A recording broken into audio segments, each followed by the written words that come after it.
So, what are the positive externalities of AI? So, this AI process which generate the new jobs, also economic growth stimulated. Next, growth of local business enterprises supported, development of supporting and complementary industries. Next, influx of capital and disposable income. Some negative externalities like social impact, that is the impact on health of local population. Next, increase in crime and deviant behavior. Next, the additional pressure on the existing physical infrastructure like sewage and water supply. Okay, so these are some additional pressure on existing physical infrastructure. The social impact of these EIA. Next, decline in community cohesion. Next, change in culture value. So these are some negative externalities of environmental impact assessment. Next, some environmental impacts. So what are the environmental impact of EIA process? So depletion of natural resources.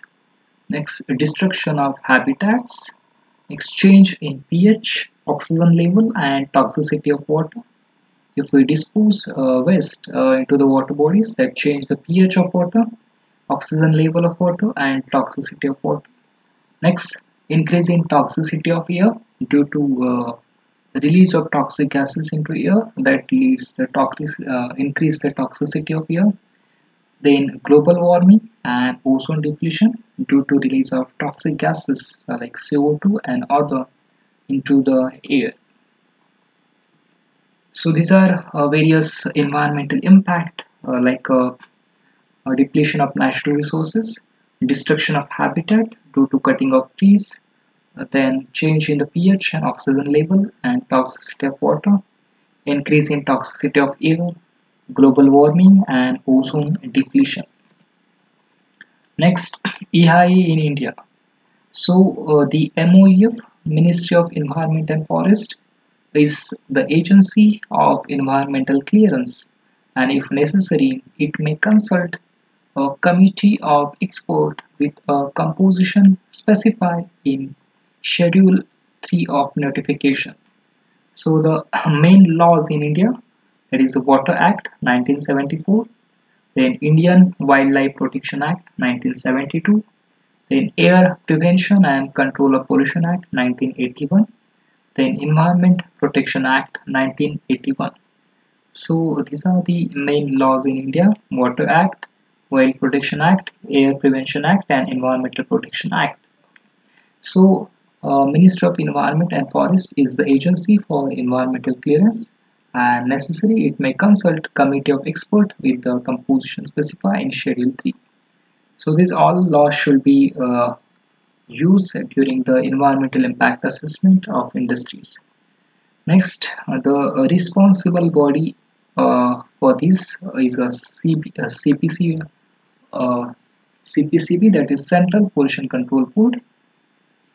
The project proponent is responsible for the preparation of the EIA statement with the help of external consultation or institution. The amount allocated and spent for the preparation of EIA by the project proponent are usually low compared to the overall project cost, often less than 1% of overall project cost. Next, what are the benefits of conducting of EIA? So what are the benefits of conducting of EIA? So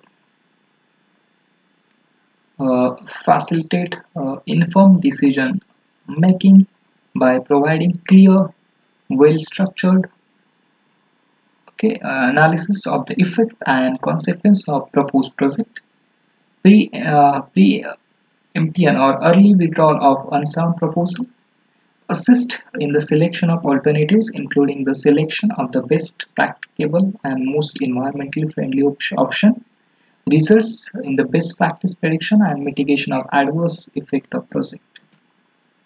So conclusion of this EIA.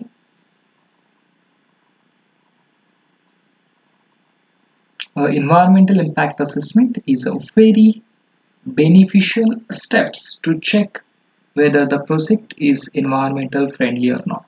Okay, so that is a very important thing. Either the project which is environmental friendly or not, that can be checked by the environmental impact assessment. Okay, so EI is a very beneficial steps to check whether the project is environment friendly or not. And since the economic development is result of the interaction between the natural resources and technology is supported by design for people, so all human activities should be economic, social, and environmental friendly. This is what the conclusion of environmental impact assessment. Okay, so the next topic that is what the environmental audit, EA, that is environmental audit. So what is environmental audit? So after the completion of environmental impact assessment, the industries implemented then started of its manufacturing and production process.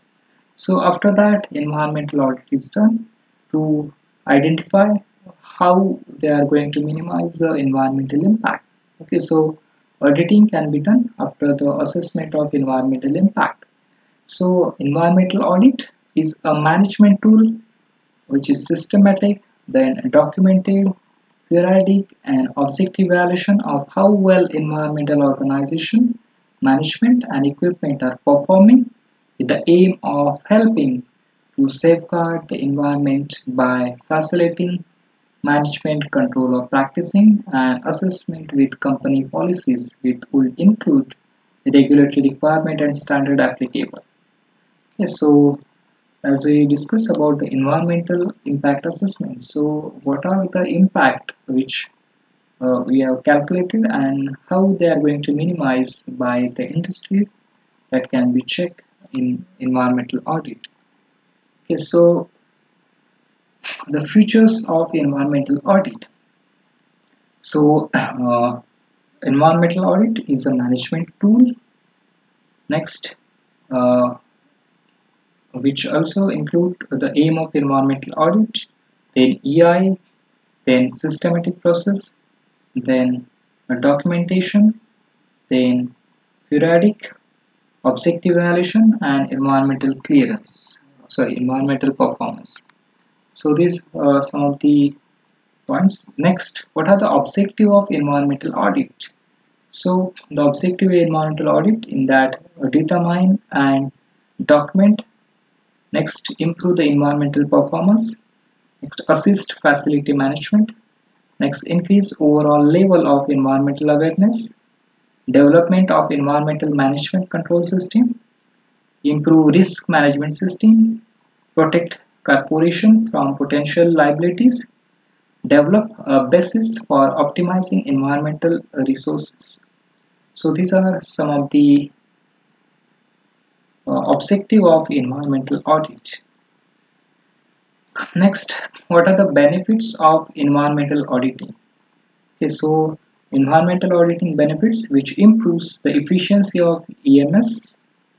Next, the environmental laws and standards. Then risk mitigation. Then meeting with stakeholder expectation. Then the reduction in operational inefficiencies. Then encourage continual improvement. Next, compliance with certification requirements. Next, employee awareness and helps management in decision making. This is some of the benefits of environmental audit. Okay, so there are different types of environmental audit, like environmental compliance audit, environmental performance audit, environmental financial audit. So various objective and criteria are the different for the different type of unit. Environmental performance audit, in which to assess whether an organization meets its environmental objectives, is effective in producing environmental result with efficiency and economy. And some of the benefits of environmental performance audit, like health and safety audit, site audit, activity audit, process audit. and product life cycle audit. The next, environmental financial audit, and also this having different benefits. Okay, the next one is environmental audit process. So basically this environmental audit process, it is a three-stage process. Stage 1 process, it is pre-audit. Stage 2 process, it is on-site and field audit. And stage 3 process, it is a post-audit. And also the stage 4, that is a review stage. Okay, so what happened in stage 1? So stage 1, that is a collection of data, overall data required, that is pre-audit. Next, define objective of audit. Next, define scope of audit. Choose criteria. Select the team members for audit.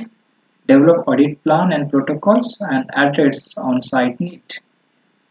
Stage 2, that is the stage 2 in which on-site audit or field audit. So in field audit, what data should be collected? Opening conference, then facility tour, then site and facility inspection, evidence, records, document, then staff interviews, then initial review of findings, closing and exit conference. And stage 3, that is post audit. So what should be done in post audit? Final evaluation of findings, then drafting of preliminary audit report, next approval of the management, next holding of exit conference, next discussion on recommendations if any, next preparation and submission of the final report, and finally stage 4, that is follow-up and review stage. Okay, so these all are the different stages in environmental audit. Okay, so after that report is prepared, and that report which consists of different content. So what is the content of report? So that content of report which include the summary of report, then introduction, next objective of environmental audit, next scope of audit, next criteria, next approach and methodology used, then evidences used and findings. So finally the conclusion, recommendations and signature of auditor with the depth. So these all are the contents of the reports. Okay, so what are the different tools and techniques which are used in environmental audit? So first checklist, next questionnaires, next observations, next photographs, next electronic data, next research. So this all about the environmental audit which can be done to check whether the environmental impact can be minimized, or what are the mitigation measures which can be carried out to minimize the environmental impact. So this all about environmental audit and different type of environmental audit. What are the different content of environmental audit report, different tools and technique which are used in environmental audit, and what is the some basic difference, uh, what is the difference between the environmental impact assessment EIA and environmental audit.